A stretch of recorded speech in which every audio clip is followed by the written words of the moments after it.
Welcome back, friends. Part 3 of our CB450 Cafe Racer project. As I make these decisions, I want to bring you guys along and kind of go over my thought process with you. And we're kind of at a standstill until we could decide what we're going to do about a seat and tank. We've made that decision, and here it is. This is going to be the Clubman series. That is a 450 Honda right there. This is made by Omar's fiberglass. They've been making stuff for a long time. They make all kinds of fairings, cafe stuff, street tracker tanks, just a variety of stuff. Check them out at omarsfiberglass.com. Made this decision for a few different reasons. Number one, after going through the salvage yards and looking to see what's available out there, pickings are kind of slim, plus there's going to be a lot of modifications going on. This is my first cafe project. We're not going, just batshit crazy on this thing with a ton of custom parts. We're going to try and use as much stock parts as we can, reuse as much of the stuff we're taking off as we can, and want everything to fit nice and neat. I'm not talking about I have to have a bunch of bolt-on parts that everything fits, perfect, but we're just not going to go crazy with, Suzuki 650 front forks and some sort of different type of mag wheels and things like that. We're going to try and do this somewhat on a budget, but not the poor boy budget. But the reason I picked this tank here is, let me show you something here. This line that you're going to see right here is the stock tank mounting forward position, and this line right here is the stock rear part of the tank. So this is where a rear tank would normally sit. Now these 450 and 350 Hondas, there's not a whole lot of frame here. These aren't big, long, giant motorcycles. So you only have so much space to work with. Now if I pick this tank here, which we have, the tank is 24.5 inches long. That's going to put us right about here, okay?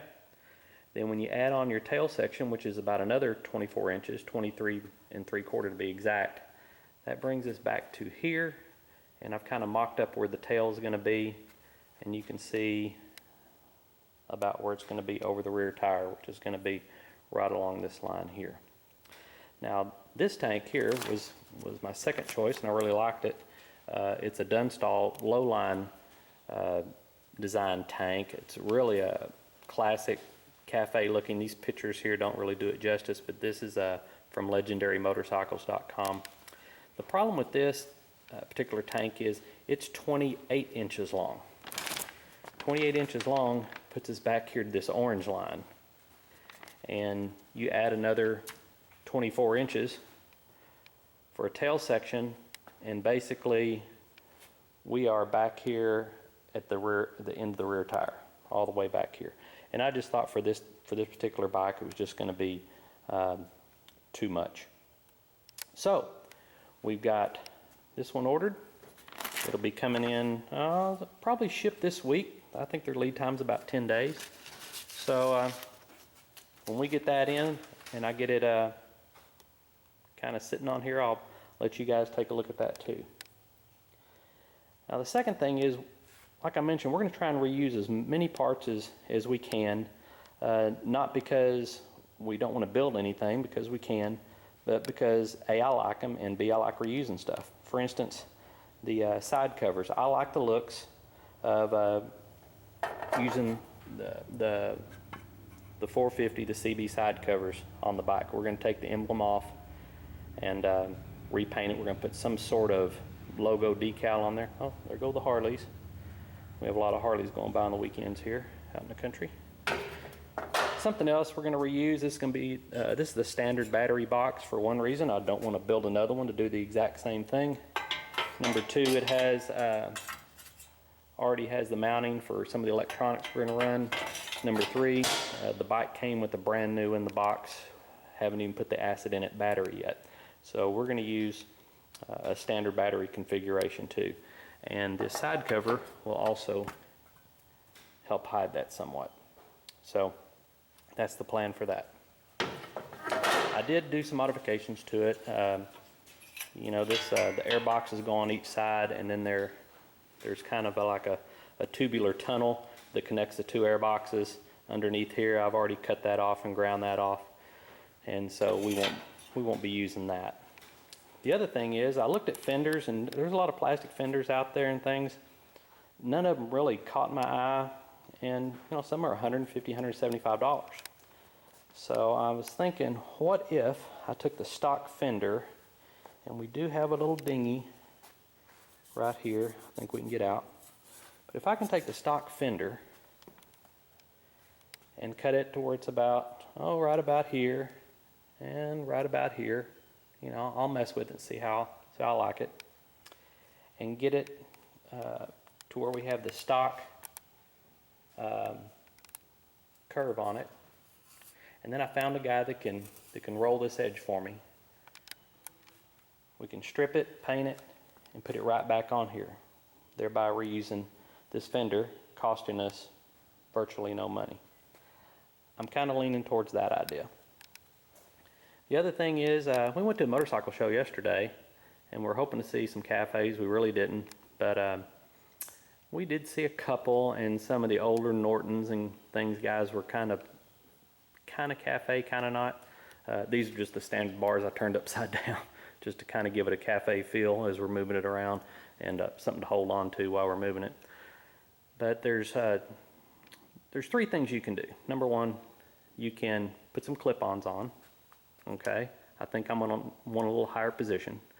Number 2 is we can loosen these and lower the frame, the triple trees on the fork, giving me a little space up here, put some clip-ons up here.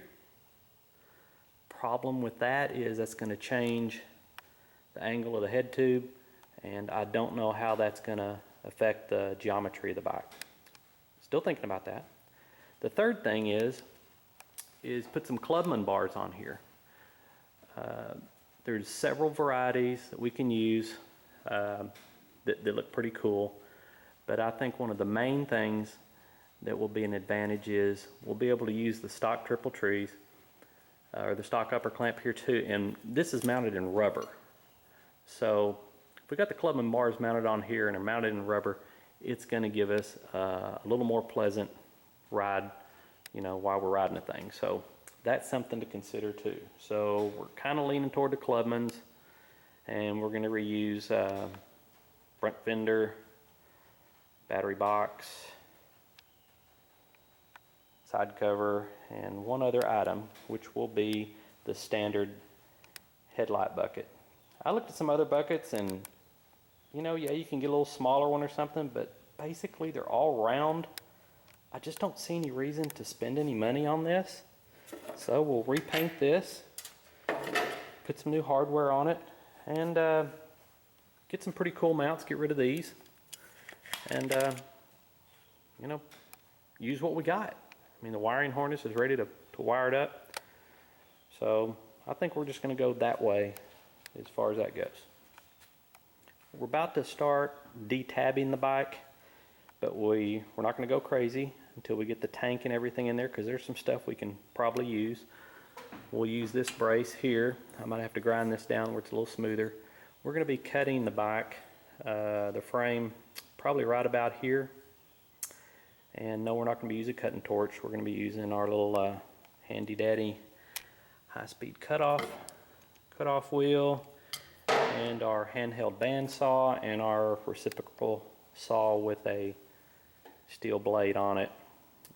I see people going after these things with a cutting torch. Oh man, that's just, number one, I'd have to take the tire off because you'd set that on fire or cover it up, but it just makes such a mess, and cutting it with a handheld bandsaw is going to be so much nicer and cleaner. But we're going to start detabbing stuff.